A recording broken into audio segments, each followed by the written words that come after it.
Hello and welcome to Jynx-Vision. First off, I'd like to preface this by saying this is not a follow-up to the previous rant video. This is just a review of Alien Covenant and that's it, okay? This is not the time or place to talk about the previous video. You know, that's its own separate thing, different thing. This is just Alien Covenant, okay? I want to make that very clear from the beginning here. So, okay. This is Alien Covenant review, not a response to the previous video. Whatever. Okay, so Alien Covenant. I just saw it today. The first true Alien movie in 20 years. Now, what I mean by that is, of course, Alien Resurrection came out in 1997, 20 years ago. Then we had the Alien vs. Predator movies, the last one of which was in 2007, 10 years ago. And then it's 5 years ago since Prometheus. And now this is the first Alien movie. So the first, Alien movie that's not a Alien vs. Predator crossover in 20 years. So wow. I mean, it's amazing to think the franchise has been around that long. 40 years since the original, about 30 years since Aliens, and 20 years since Alien Resurrection, 10 years since Aliens vs. Predator Requiem. So okay, now we're caught up. Okay. This is going to be a spoilerific video. I'm going to put spoilers in this as much as I can remember. I seem to have a bad habit of trying to remember things, whatever. The point is I'm trying to... I'll remember as much as I can, mostly talking about the... also talk about the production design, music, and characterization and whatnot. But, okay. So this movie takes place about 10 years after Prometheus, and there's a colony ship with about a crew of 15, I think, and about 2,000 or so colonists in hypersleep going to a distant solar system. And they're, wouldn't you know it, they're struck by a neutrino supernova kind of thing, just a big energy wave after they, try to put out their solar shields. So kind of like a Count Dooku's solar sailor in Star Wars Episode 2. It has big golden shields, big golden sails that capture sunlight and power up the ship. So that's kind of cool. But, that's just me catching that. So the ship is damaged. Some of the crew in colonists are killed when their hyperspace pods are destroyed. And one in particular who burns to death inside of his pod in a really horrific scene.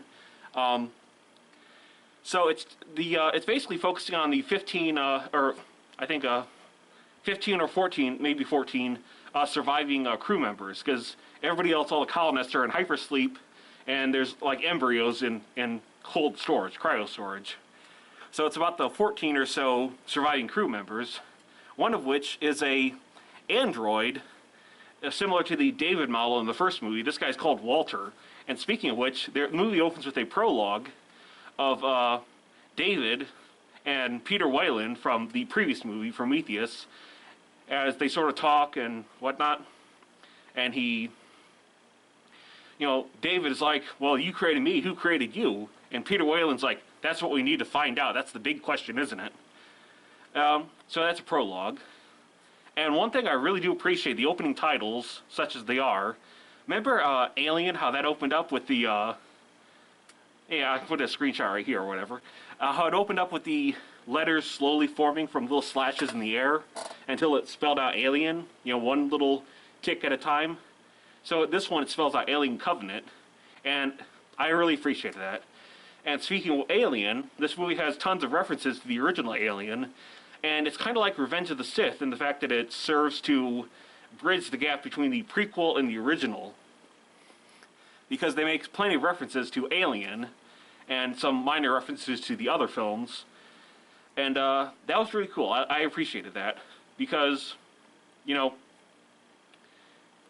this movie is a sequel to Prometheus, but it's also a prequel to Alien, and it kind of mixes the two together because Prometheus was kind of its own thing. It was set in the Alien universe, but it wasn't an Alien movie per se. But whatever, I'm getting off topic.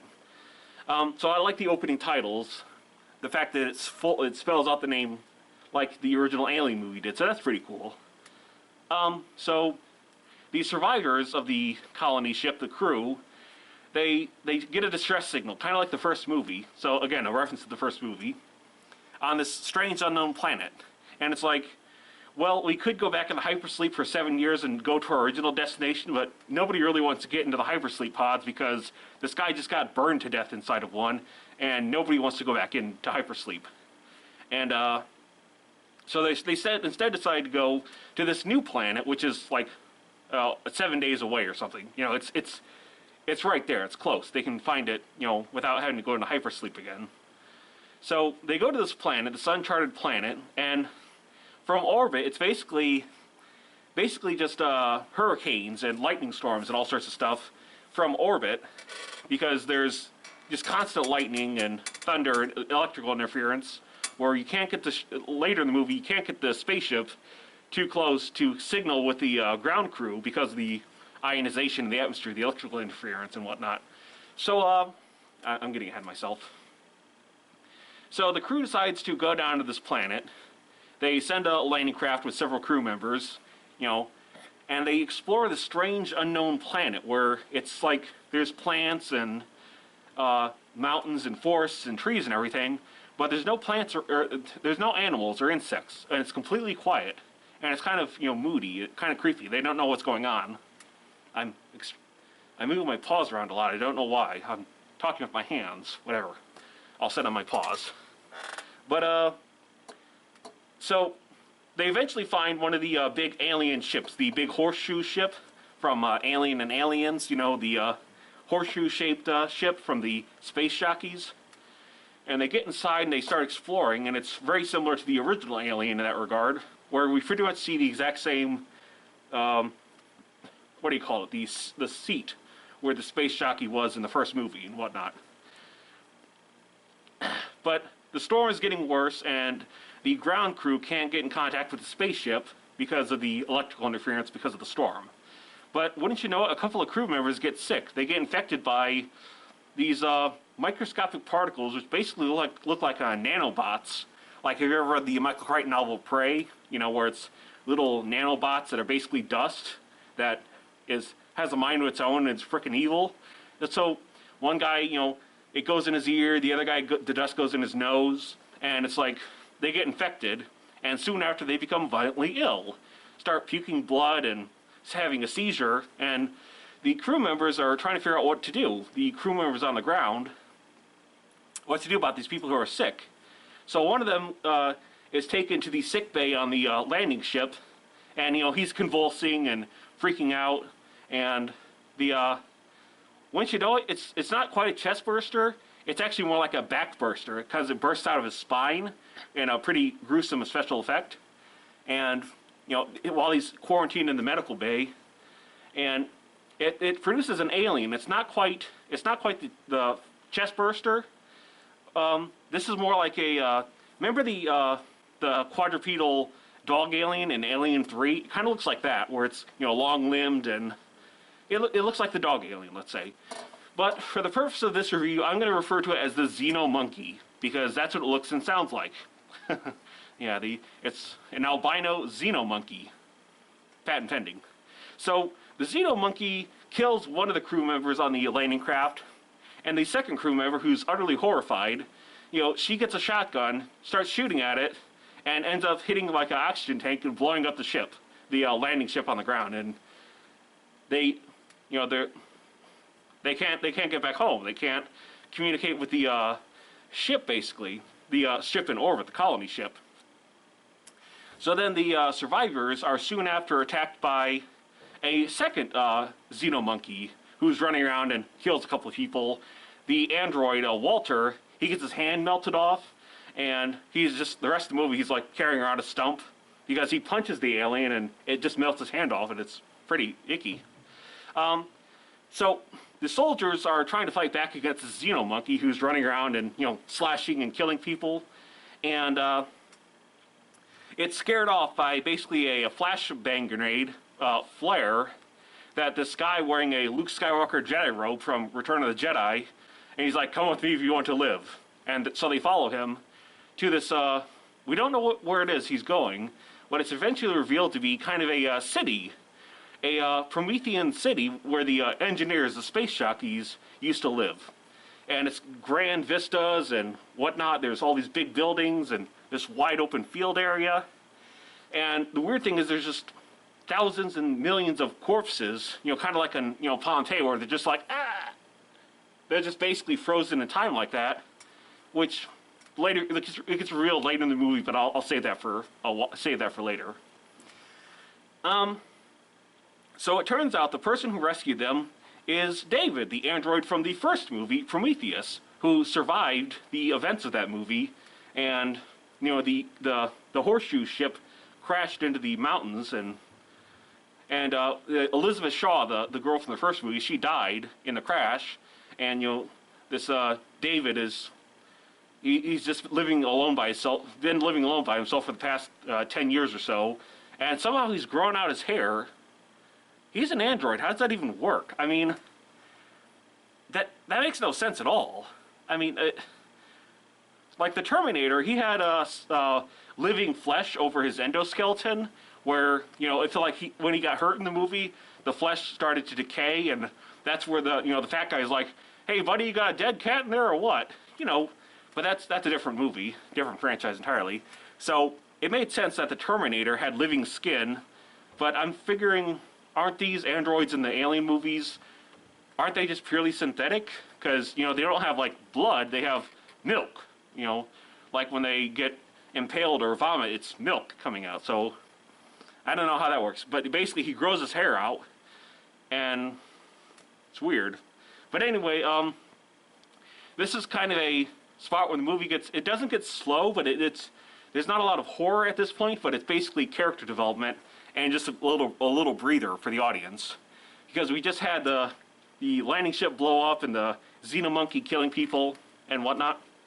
So David, the android, he basically talks to the people and sort of gives a big exposition dump of, here's what happened between Prometheus and Alien Covenant, and here's how I've been living on this rock, basically. And these are the aliens as far as I understand them, and he's stringing them along, basically. Because wouldn't you know it, David turns out to be evil, where he intentionally has people infected by the spore of the alien, the kind of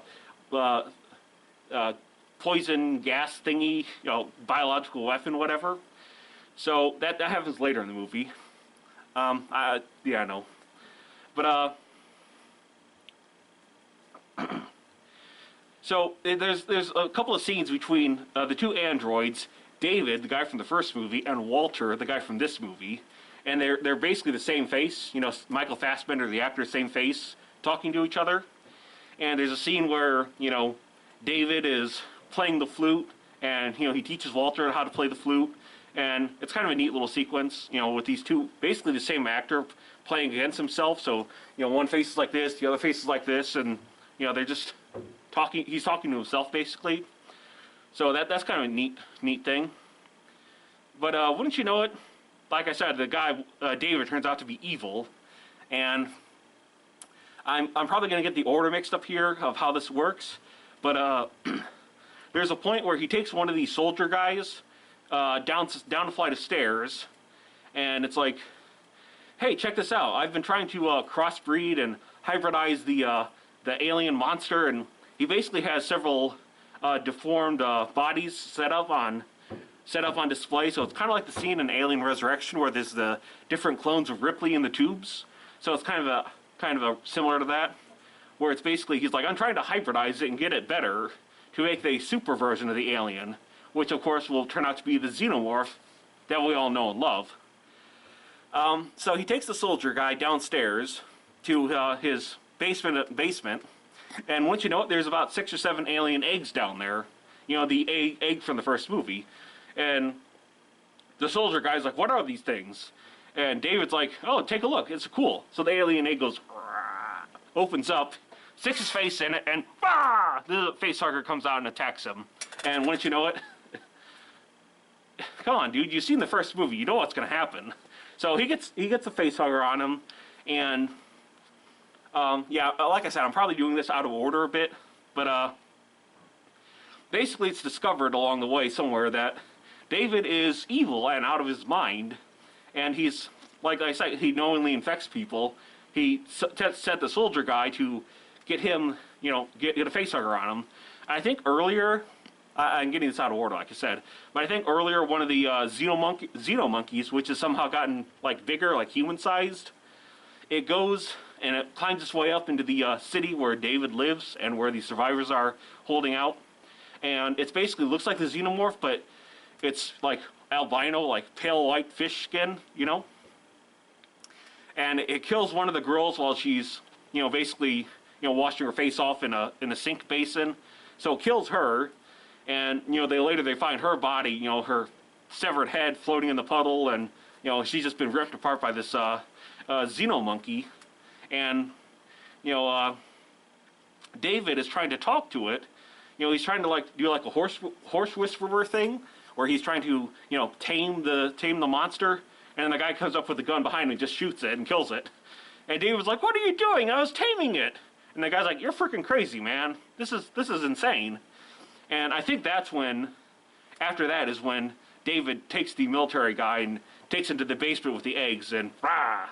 So, yeah, whatever. Probably got that out of order.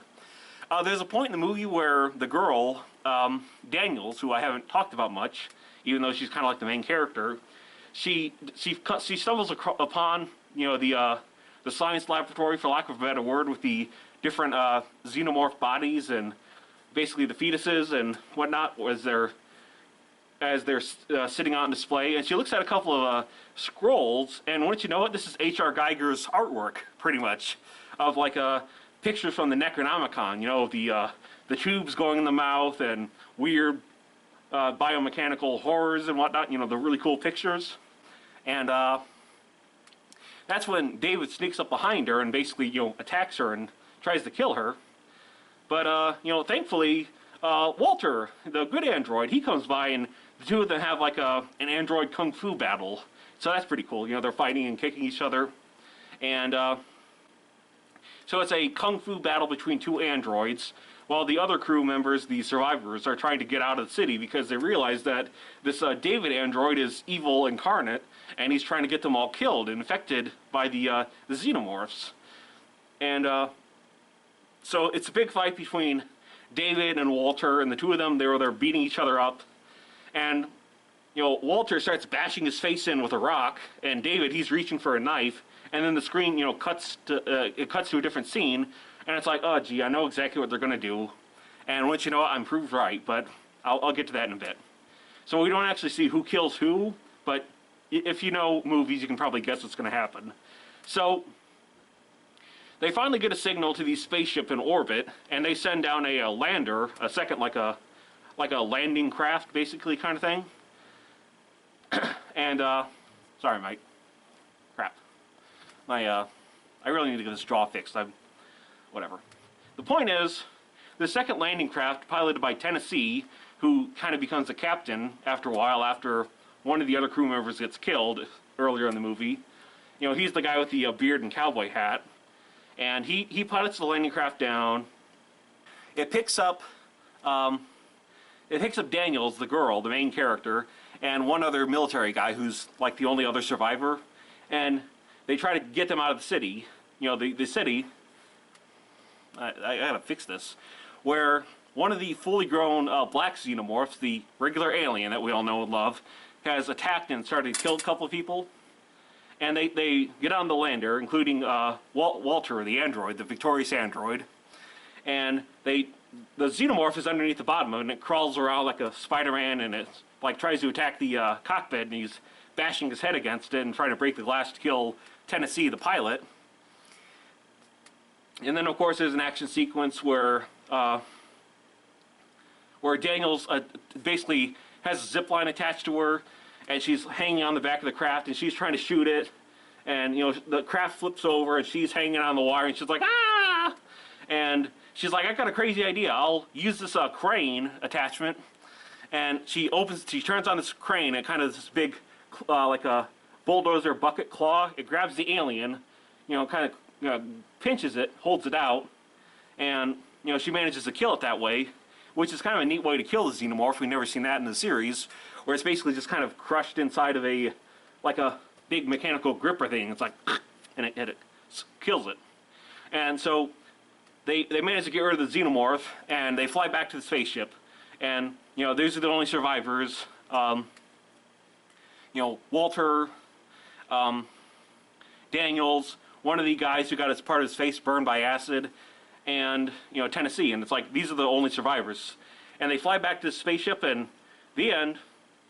But nope, it's not the end. It's an alien movie, so of course there's a fourth act. Now let me explain real quickly. In the original Alien, Ripley sets a self-destruct on the spaceship. It blows up, and she gets, you know, she's flying away in the escape ship, and she gets undressed, and she's ready to put in the hyperspace coordinates. When, oh no, there's the monster inside of the spaceship, so she has to fight it. Then again, in Aliens, where Bishop manages to save Ripley and Newt and flies away just before the power plant goes nuclear and the whole colony is wiped out, and they get back up to the spaceship, the Sulaco.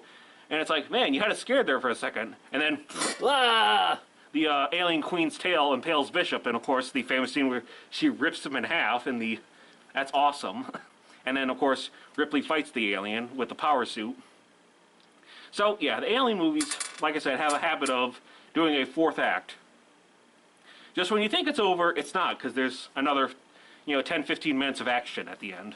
So, of course, the same thing's going to happen here. And the guy who got part of his face burned by acid, he's dead in the medical bay. He's ripped open. Apparently there was a chest burster inside of him. You know, the computer, Mother, is like, unidentified life form in the cargo bay or whatever, or the medical bay. And, you know, Walter's sitting at the computer controls keeping an eye on where it's at. And it's up to Tennessee and Daniels to find the xenomorph and try to flesh it out and kill it. Because they know it has acid for blood. They've learned that somewhere along the line, I think. So they can't shoot it, otherwise it'll burn a hole through their hull and they'll be dead, you know? So, David puts out a general alarm, you know, the general alert. But wouldn't you know it, black guy with a beard and girl he likes, sorry, I don't remember their names because they never said their names. They're getting it on in the shower, you know, doing the naked shampoo thing. And wouldn't you know it, the xenomorph comes along, a second xenomorph, and, you know, kills them. And you know, remember in the original Alien where the xenomorph's tail kind of comes up between Lambert's legs, and it's like, wow, that's awfully suggestive and scary. You know, the same thing kind of happens here, where the tail comes up between her legs and brushes her, and she's like, what was that? Just before black guy with the beard gets tongue struck through the head. That's actually a good question. What do you call that when the alien's tongue comes out? What's the official term for that? Because is it like tongue strike? Or proboscis, or inner mouth, you know, what's the official term for that? Let me know. So anyway, these two get killed in the shower. So Walter is at the controls. He's checking out where the things are. He's closing doors and hatchways. So it's up to Tennessee. Yeah, I see what you did there. Dallas in the first movie, Tennessee in this movie. Yeah. And Daniels to try to hunt down the xenomorph and flush it out into space. So they go to the kind of a cargo bay area where there's like a couple of big bulldozer things. They lure the monster to them, and they manage to open the side doors and let all the air out, you know, go to vacuum. And there's a really beautiful sequence where there's like bits of broken glass floating around, so it kind of looks like stars, and it's really, really cool.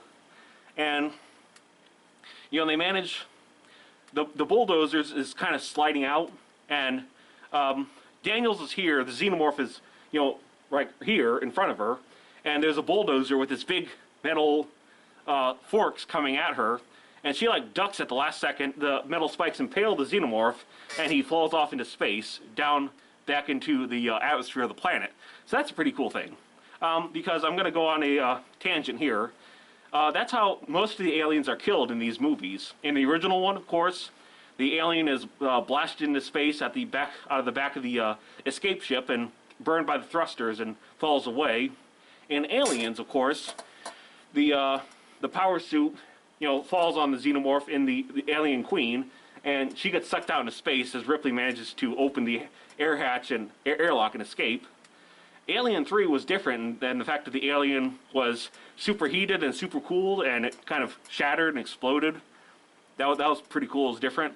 Alien Resurrection, oh my god, the newborn, the hybrid, is sucked out through a dime-sized hole in the ship, and it's still the most gruesome, horrific, horrifying death I've seen in a science fiction movie, where it's like, ah!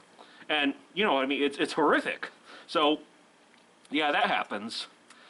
Alien vs. Predator 1, the alien queen is tied to a big, heavy silo, and she falls into the ocean.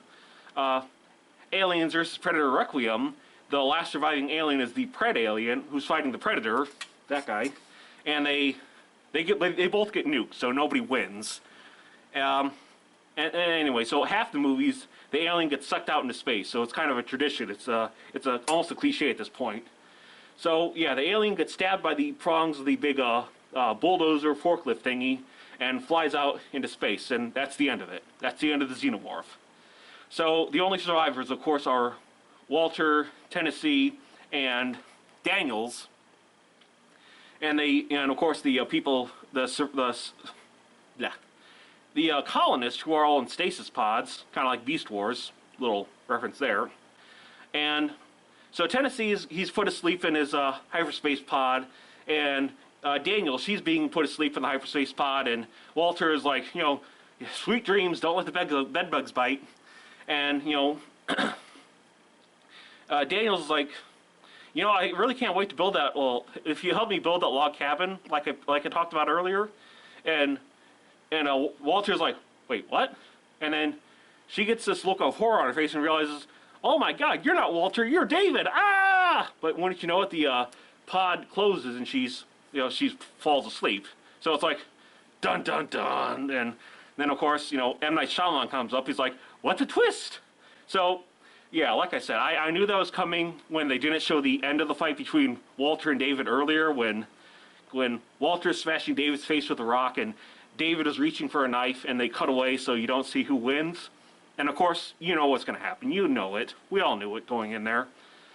That they're gonna play it up where, you know, you're gonna think it's Walter, the good guy, because he's missing his hand, and he's the good android, and you think it's him, but actually it turns out to be David, the bad android, and you know, he pulled a Hannibal Lecter, cut off his own hand, and he's like, fooled you. So yeah, he does a dark helmet there at the end. And then of course, you know, David, he spits up a couple of alien embryos, facehugger embryos, and puts them into the big slide out cryo-freeze drawer along with the human embryos. You know, so it's like, how is he holding these? He's just like, bleh, bleh. So he's the only survivor, and David. And there's, you know, a couple thousand colonists still in cryo sleep. And he does this just like the first movie where Ellen Ripley does the, you know, Ash, Lambert, Parker, and Dallas are all dead, you know, and I'm the only survivor of the Nostromo. He does basically the same thing and says that, you know, everybody died because of the solar storm, neutrino, supernova thingy at the beginning of the movie. And only he is left, but the colonists, they're all safe. And he flies off into the distant star systems, destination unknown, and the end. So, yeah, the plot's a little all over the place, but I liked it generally. I'm going to talk about, well, first off, I hope we don't have to wait another 5 years for the sequel to find out what happens next, because it kind of leaves you on a cliffhanger. Where's David going with the ship full of colonists, and what's going to happen? You know, I want to see what happens next. So, overall, I enjoyed it. It's not, of course, I got to say, this is not as good as Alien or Aliens, the second one, Alien 2. But I think it's the best one since Aliens. Aliens. The thing is, it's hard to emphasize and pronunciate the difference between Alien and Aliens.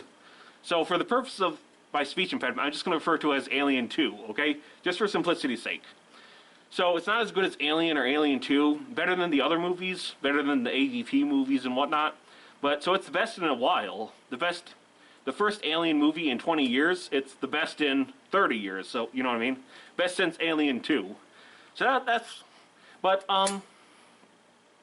actually, now that I think about it, it's not that great as an Alien movie, because the Xenomorph, you know, he's only in it for about 10, 20, 15 minutes or so.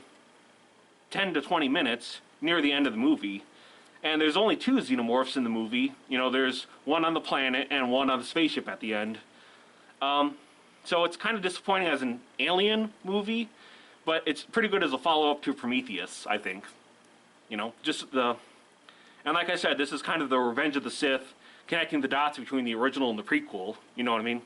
So, atmosphere, it was a really good, creepy, suspenseful movie, and I give it credit for that. You know, that's where the movie shines, of having a, you know, scary atmosphere where you don't know what's going to happen next, or who's going to die, and who's going to survive to the end, or what's this guy going to do, and oh no, there's a thing.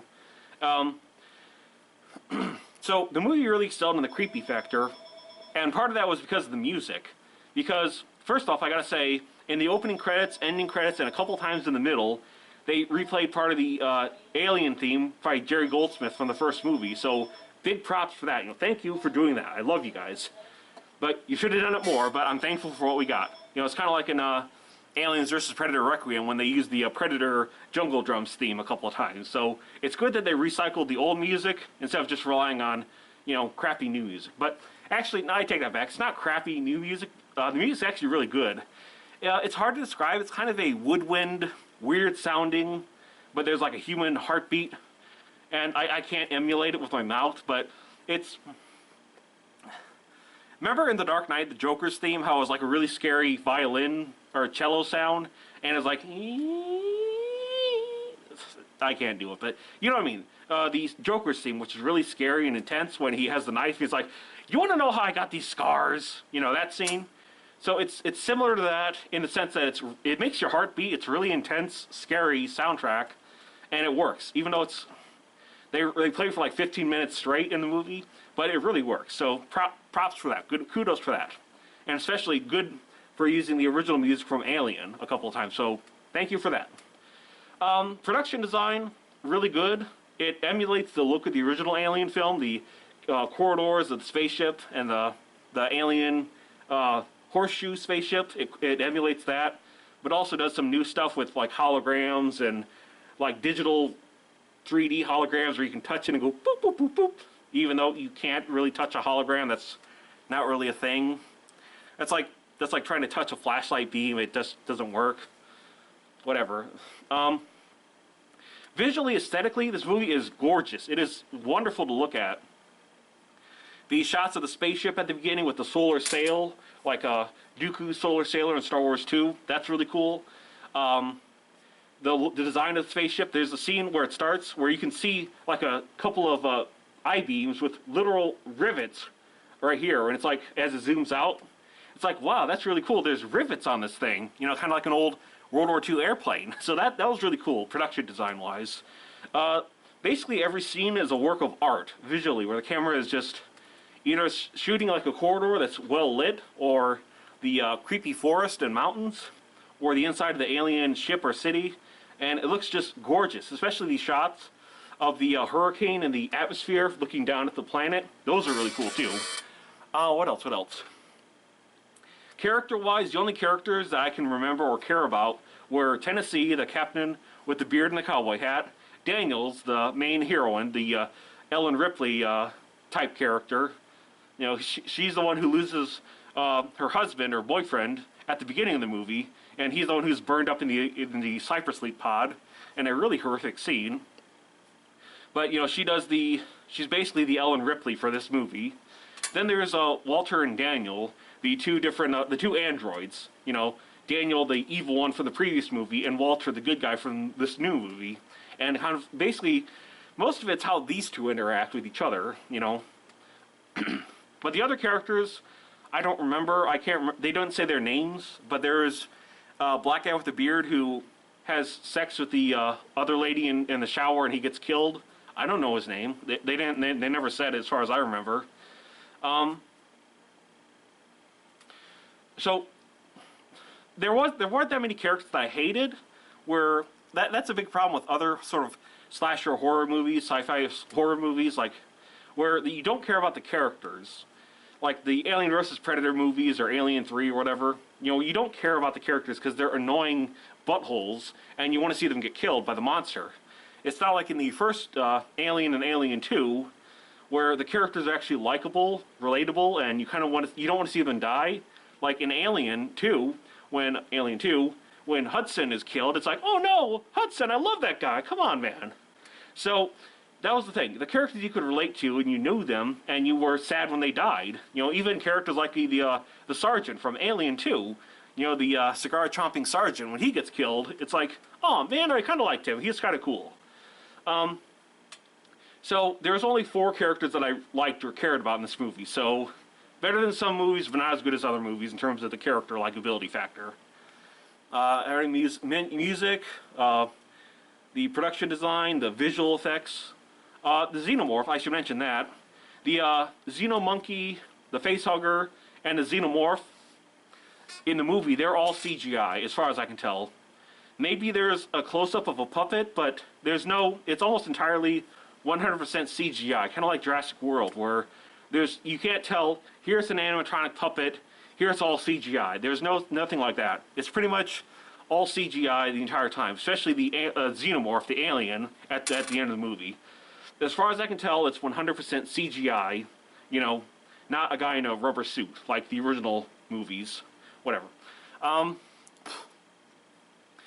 So plot-wise, it's kind of predictable in that idea that, you know, David's evil and he gets people infected by the xenomorph, and the xenomorph comes out and it starts killing people, and, you know, it's, you know, which android is it? Oh, it turns out to be David at the end. What a twist. That's kind of predictable, but otherwise, the plot was really cool, I thought. So, what else? I've done the music, the way the film looks, the characters, the xenomorph, which is kind of disappointing, like I said, because he's only in about 15 to 20 minutes of the movie at the end. So it's not really an Alien movie, it's more Prometheus 2. So take that for what it is. Pretty much going over the story, the characters, doing my thing of repeating myself. It's a bad habit. So, I think... Oh, another thing, reference to the previous movies. I don't know if this is an intentional reference or not, but the machine guns they carry around, the assault rifles, they have bright green laser beams sticking out the front, and so it looks very similar to Alien vs. Predator, the first one, where they have the guns with the bright green lasers that you can actually see the line, you know, the whole line of the laser beam. So that was, I don't know if that was an intentional reference or just a coincidence, but either way it was kind of cool looking, because, you know, it's swooping these big laser beams around. Excuse me, popcorn. And the xenomorphs are very tough this time. Even the xenomonkey takes multiple gunshots to kill. And, you know, the little monkey and the big humanoid, one that kills the girl from, you know, partway through the movie where he, you know, rips her head off, they take a lot of gunshots to kill. Whereas in Alien 2, it seemed like they were easier to kill, with just like a shotgun, basically. So, I don't know. Overall, I liked it. I'd recommend it not just to Alien fans, but people who want like a science fiction horror film. That's pretty cool, because the suspense, oh my goodness, the suspense. Because, you know, you see the guy get sick, and he starts throwing up blood, and it's like, later the chest burster basically comes out of him, and it turns into the xenomonkey, and it runs around and kills people. And the music, oh my goodness. Like I already mentioned, the music is really, really suspenseful. So I give this kudos for creating, it's kind of like the first Alien movie with the atmosphere of terror that it creates.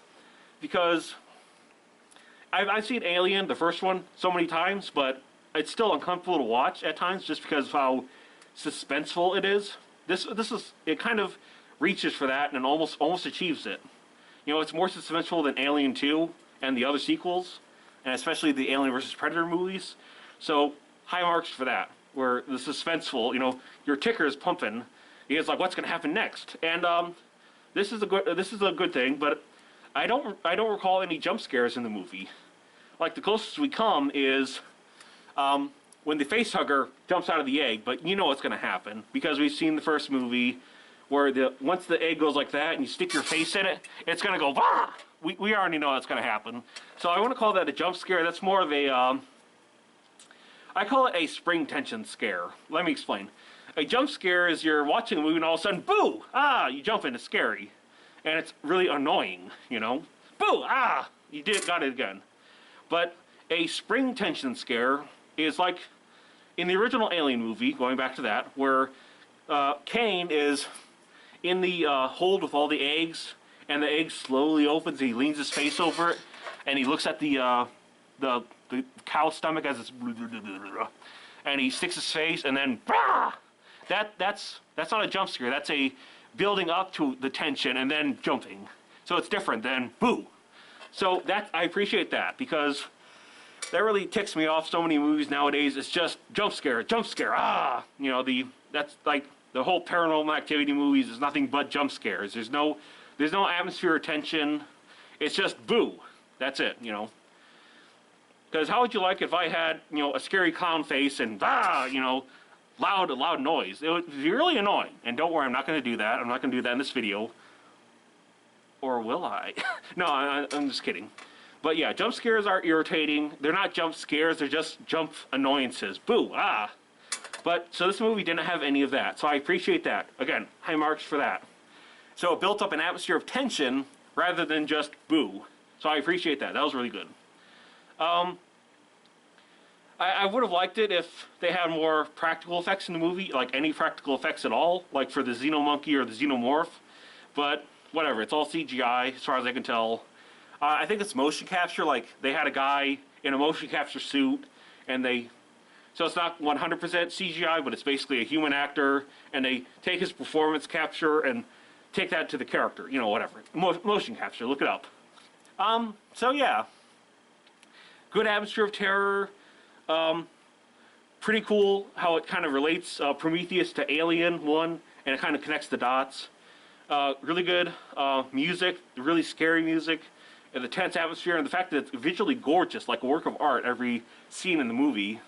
So, I think that's probably it as far as I know. You know, there's not really anything else to talk about. So, I've pretty much covered everything I wanted to. So yeah, that's the review of Alien Covenant. And I hope we don't have to wait another 5 years to find out what happens next, because I really want to see what happens with David and the colony ship and the facehugger embryos. I really want to see what happens next. And just a little tangent, probably sad that we're not going to see the Neil Blomkamp Alien 5 movie. I don't know if that's been officially canceled, but he says it looks unlikely, but, you know, what are you going to do? So, it looks like we're just going to have Alien Covenant 2, or Prometheus 3, or whatever. That's going to be the next movie in the series. So I look forward to it. This is Jynx the Lynx signing off. See you next time.